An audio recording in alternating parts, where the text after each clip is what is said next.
Welcome back to Wrestling Flash. In this WWE and all things wrestling video, we are going to look at Seth Rollins angry at WWE, the best and worst of Raw. Ronda Rousey admits she is still bad at wrestling. WWE Raw too predictable. First, let's look at the best and worst of Raw. Welcome to this week's edition of Best and Worst of Monday Night Raw. It was a solid episode, although there were a few points where WWE could have done better. The show was centered around the 20th anniversary celebration of Randy Orton's WWE debut, and that's what started and ended the show. So what were the ups and downs of Monday Night Raw this week? Number 3. Best. ASUKA'S returned to Raw. Becky Lynch made her first Raw appearance since losing the title at WrestleMania 38. In the process, it became the first Raw in over 3 years that Lynch didn't have a title around her waist. Quite a staggering statistic that shows her dominance. There should be an entire point dedicated to Lynch's incredible unhinged character work, but a lot more than that happened. Her priceless reaction when ASUKA'S music hit told the whole story. Her old rival, who she once struggled to defeat, returned and their feud is set to begin. Given Lynch's downward spiral, don't be surprised to see Grand Slam champion ASUKA win the feud after her 9-month layoff.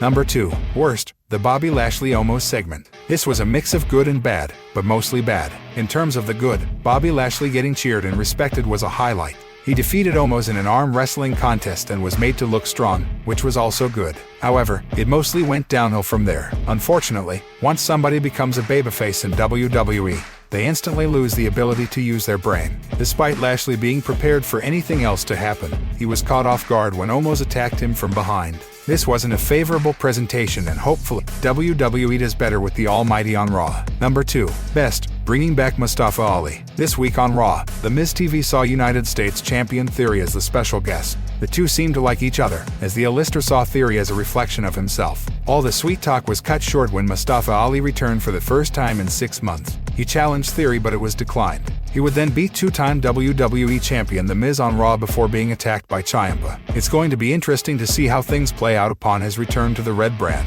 Number 1. Worst. Finn Balor becoming a glorified enhancement talent. Finn Balor faced Damian Priest this week and lost yet again. His losing streak was acknowledged, and there was also no sign of a Jay Styles anywhere. It's good that WWE gave a name to the duo of Edge and Priest, calling them Judgment Day. This also leaves the door open for more members to come in. It's the perfect chance for a Styles-Balor alliance, but WWE doesn't want to seem to pull the trigger on it. It will be interesting to see how it plays out, but the handling of Finn Balor has been disappointing, to say the least. Number 1. Best. The celebration of Randy Orton. The celebration of Randy Orton's 20th anniversary in WWE was a great one. The episode of the Red brand essentially revolved around it. The opening segment saw a wholesome reunion of Randy Orton and Cody Rhodes before Ezekiel, Kevin Owens, Seth Rollins, and the Usos came into the mix. Ezekiel has been entertaining so far, and he paid tribute to the Ultimate Warrior with his look on the show. The opening segment resulted in a star-studded main event where RK-Bro, Ezekiel, and Cody Rhodes defeated the Usos, Kevin Owens, and Seth Rollins. It was the perfect night for a babyface win, and this was the best way to send fans home happy.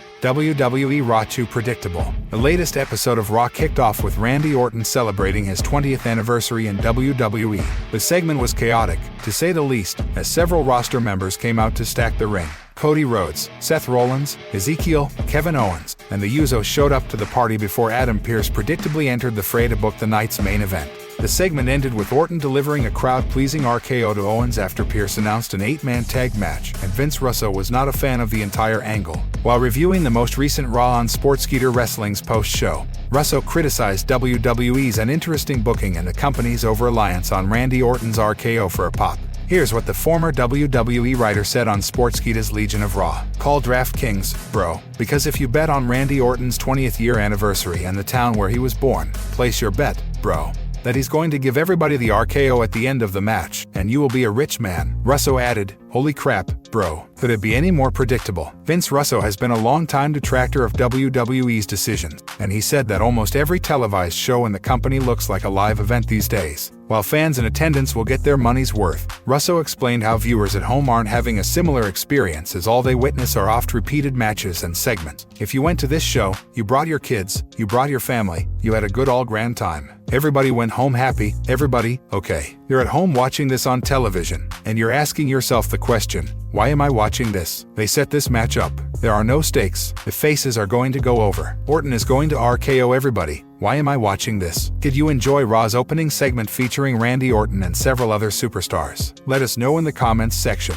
Ronda Rousey admits she is still bad at wrestling. WWE superstar Ronda Rousey has opened up about how she depends on her opponents to show her the way in the ring. Ronda has an athlete's background and various combat sports accomplishments to her name. However, she is still relatively new to the wrestling business, having only performed sporadically for the company over the past 4 years. Speaking on the Wives of Wrestling podcast, the former Raw Women's Champion stated how her limited in-ring experience impacted her match with Charlotte Flair at WrestleMania 38. "This past Mania, I was like, I don't have this down at all. We were about to go out there and I'm like, I don't know all this match yet. But all the parts where I wasn't sure what was next was a part where I could get a cue or something from somebody else." Ronda added, "I am very much dependent on who else I am in there with to make the match itself and to guide me when I am out there. I'm like a smoke and mirrors BH. I've only had 1.5 years of experience, and people forget that a lot." Rousey entered the 2022 Royal Rumble at number 28 and ended up winning the match, but she failed to match that success at WrestleMania 38 as she lost her second Mania match against Charlotte Flair for the SmackDown Women's Champion. Rousey and Flair's match at WrestleMania ended in controversial fashion. As such, Ronda Rousey will look to leave no stone unturned as she faces off against Charlotte Flair at WrestleMania Backlash in an I Quit match. In recent weeks, both superstars have sought to physically maim one another by any means necessary as their matchup on May 8th draws closer. At WWE's next premium live event, Charlotte Flair will have to do what no woman in wrestling has been able to do: make the baddest woman on the planet quit. Seth Rollins angry at WWE. WWE superstar Seth Rollins had not so kind words for the company's social media team after suffering a loss on Raw. This week on the Red brand, the Visionary teamed up with Kevin Owens and the Usos to take on the team of RK Bro, Cody Rhodes, and Ezekiel in an 8-man tag team match. The bout was won by the babyfaces after an RKO fest from Randy Orton, who pinned Jey Uso to pick up the victory. The bout saw Cody Rhodes and Randy Orton roll back the clock as the former Legacy members worked together to take out Rollins. The moment was shared by WWE on their social media, which did not sit well with the architect as he furiously demanded the post be taken down. "Take this down, you Cody shilling jerksticks," wrote Rollins. While the two may be fierce rivals inside the squared circle,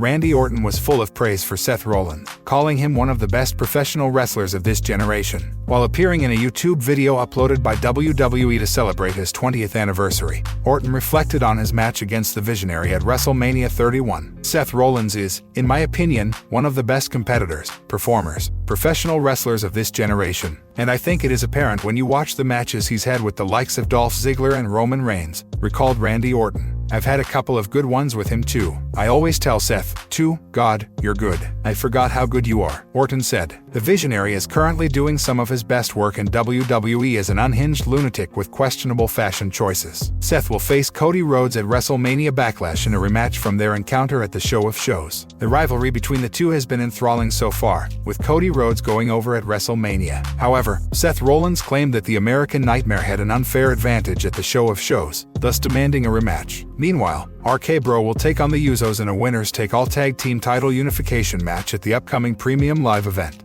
Who do you think will win at WrestleMania Backlash? Sound off in the comments and let us know.